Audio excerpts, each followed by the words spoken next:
Buenas tardes, vamos a comenzar con la explicación de lo que es la unidad 3, haciendo referencia a lo que es el Estado en sí.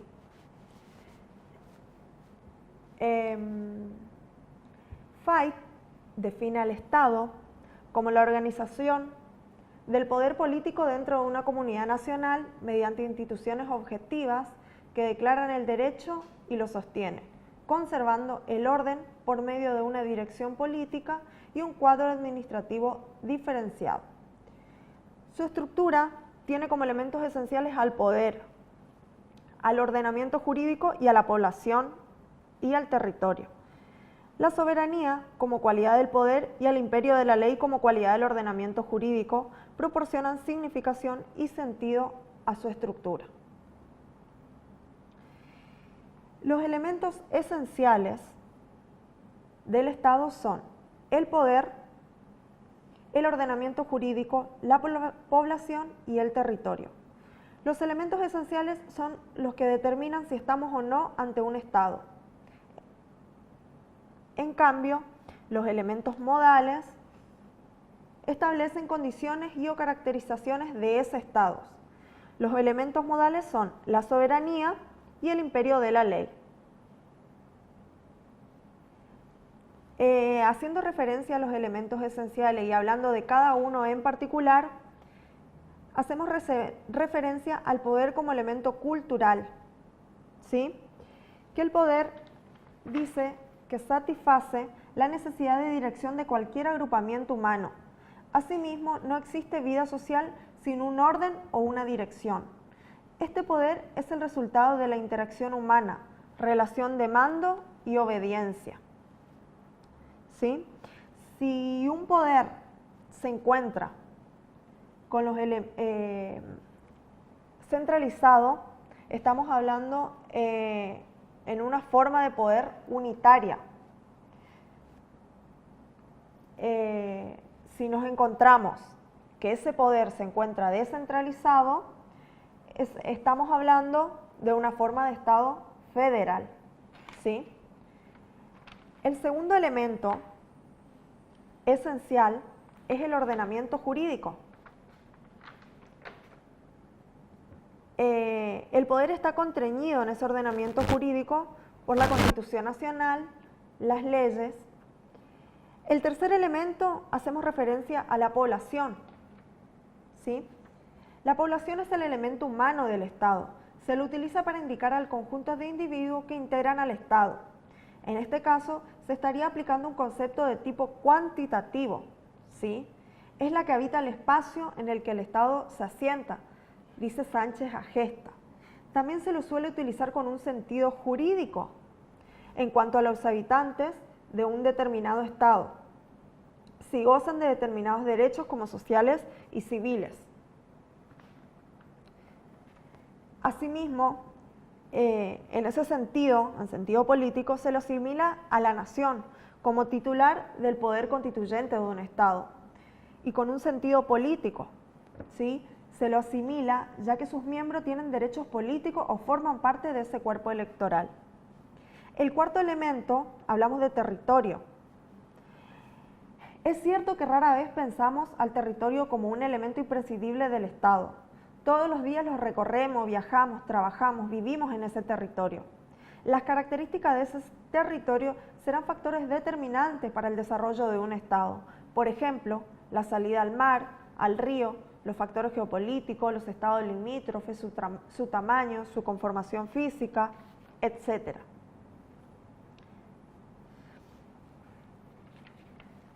Cuando hablamos de la naturaleza del Estado, nos estamos refiriendo o se agrupan distintas teorías elaboradas en cuatro categorías principales. Teorías sociológicas, deontológicas, jurídicas y políticas.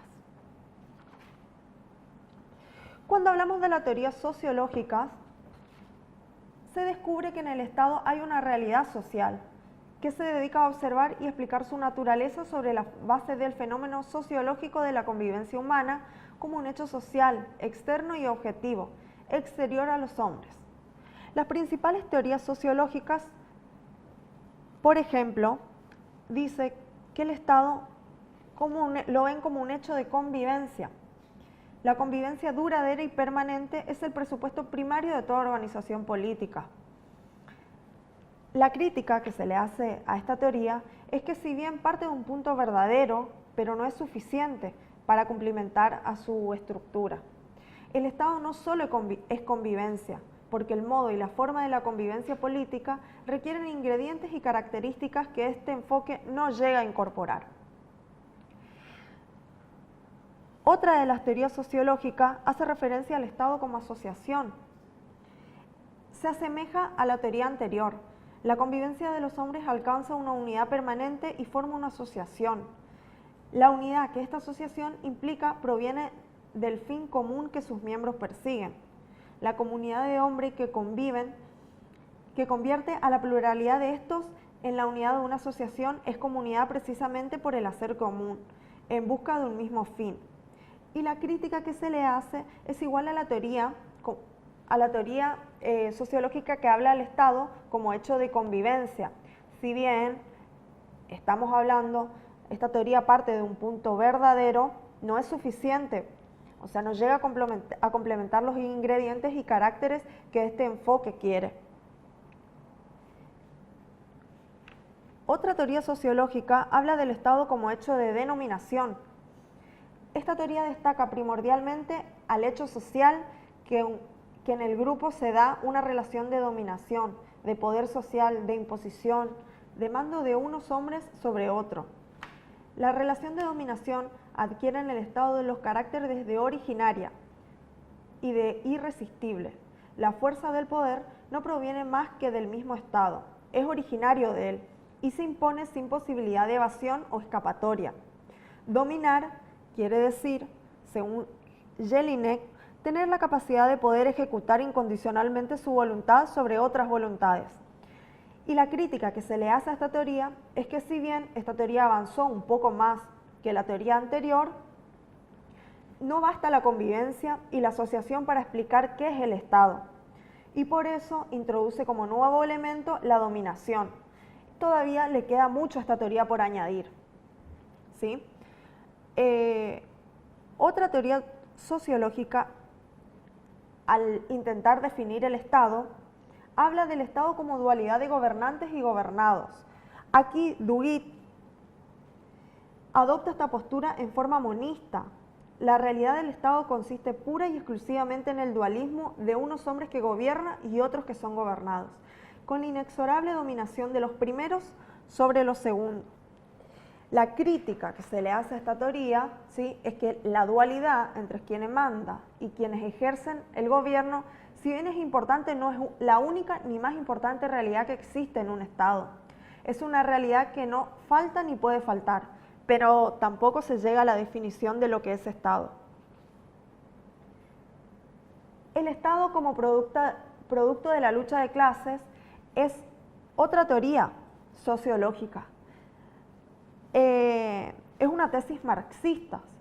El hecho de la dominación social y de la dualidad entre gobernantes y gobernados recibe una explicación económica. Los económicamente poderosos dominan y explotan a los económicamente débiles, en virtud de tener en sus manos los medios de producción, quienes detentan el poder político. El Estado es nada más que el aparato, un instrumento y la organización de opresión de una clase sobre otra. La crítica que se le hace a esta teoría, como primer error, es de suponer que la realidad económica condiciona y determina a toda otra realidad. El segundo error es tratar de convertir el hecho social de dominación, de mando, en una explotación y lucha.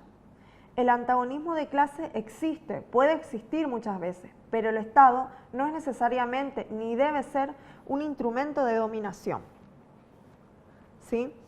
Otra teoría de las teorías sociológicas confunde algunos de sus elementos y explica uno por uno ellos. Los 4 elementos de la población del Estado son la población, el territorio, el poder y el gobierno. Al definir el Estado como pueblo, dice que el hecho de la convivencia y de asociación nos pone primero por delante la pluralidad y totalidad de hombres que componen la población o pueblo del Estado. La comunidad de hombres convivientes sería el Estado. Esa es la definición que da de Estado, de un Estado como un pueblo. La crítica a esta teoría se da en el marco de que maneja un criterio originariamente cierto, o sea, el elemento humano es un presupuesto indispensable del Estado. O sea, sin población no hay un Estado, pero la población sola no es un elemento necesario para el Estado. También es menester la base geográfica del Estado, el poder, el gobierno, la organización jurídica, etc. Y tampoco es aceptable identificar al Estado con un pueblo. ¿Sí? El Estado como territorio, al hablar de otro de sus elementos indispensables del Estado, le atribuye importancia primordial al territorio, pero comprendiendo que la relevancia de este elemento físico no excluye la concurrencia de otros elementos. También se lo critica porque no permite explicar la naturaleza del Estado. Resalta que el Estado es una organización política de base territorial. Cuando hablamos del Estado como poder, otro de sus elementos, en alguna medida todos los enfoques de la ciencia política que centran el fenómeno político en torno del poder, con sus relaciones de poder, de lucha, ofrece su explicación sociológica sobre el Estado, remarcando la trascendencia de este elemento que llamamos poder. La crítica que se le hace a esta teoría aporta el reconocimiento del poder político como energía y capacidad de que dispone el Estado para cumplir su fin. Es un elemento definitorio del Estado en torno al cual gira la política como actividad y para cuyo ejercicio se hace indispensable la existencia de un gobierno. Y el Estado, como gobierno, la posición inexorable del poder, ha llevado muchas veces a ponderar la importancia del gobierno. Gobierno y poder no son la misma cosa. El poder entiende que es la capacidad y energía de acción, y el gobierno es el conjunto de titulares de ese poder, o sea, de hombres que ejercen y ponen en acción aquella energía. La crítica que se le hace a esta teoría es que si bien no puede identificarse al Estado con el gobierno, no debe dejar de reconocerse que el gobierno es otro elemento de primer orden porque moviliza al poder, da estructura a la relación de mando y obediencia y al hecho de dominación de los gobernantes sobre los gobernados. Al hablar del Estado como institución, como otra teoría socialista, que fue formulada por Jaurriu inicialmente, quien define la institución como una idea de obra que se realiza y dura en un medio social, siendo el Estado una institución, pero no es la única. Su realidad o naturaleza no son ficciones del Estado, sino fenómenos sociales. La pluralidad de individuos que forman una institución adquiere unidad real de tipo social. La crítica que se le hace a esta teoría es que rescata de toda la forma más completa posible la realidad sociológica del Estado, pero le hace falta recordar que esta naturaleza institucional del Estado se caracteriza por organizarse territorialmente y por abarcar la totalidad de la persona en aquel marco territorial. El Estado como persona moral, otra de las teorías sociológicas, ¿sí?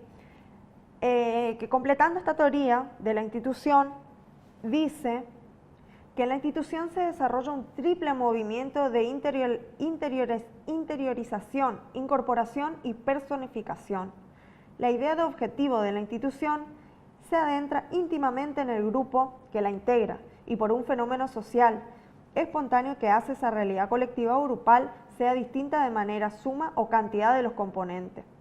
El sujeto o ente social, real pero no sustancial ni físico, que así se forma en una persona moral o como realidad de tipo accidental, esa persona moral existe por, en y para los hombres. Aquí la crítica le hace Vidal Campos, señalando que esta teoría merece adhesión, presuponiendo que la personalidad moral del Estado presenta caracteres diferenciales respecto de otras personas morales, como por ejemplo la organización territorial, el tipo de organización jurídica que logra, el fin que persigue, etc. Ahí terminaríamos con las teorías socialísticas o sociales en relación a la definición de lo que es el Estado. Haciendo referencia a las teorías deontológicas, que son las que comienzan proponiendo al Estado un fin que consideran debido, y una vez que descubren y formulan ese fin, sostiene que él hace parte de la esencia del Estado. De esta manera, toda organización política real y concreta debe, para tener naturaleza o esencia del Estado, cumplir aquel fin. El liberalismo y el constitucionalismo moderno encontramos, por ejemplo, versiones de esta teoría cada vez que se niega calidad de Estado a una organización política que no responde al tipo ideal formulado por estas escuelas. Y la crítica que se hace es que se presenta como una teoría excesiva y monista. Es erróneo suponer que la naturaleza o esencia del Estado depende de que se cumpla un fin, porque si no lo cumple o lo transgrede, será un Estado injusto o no será como debería ser, pero será Estado.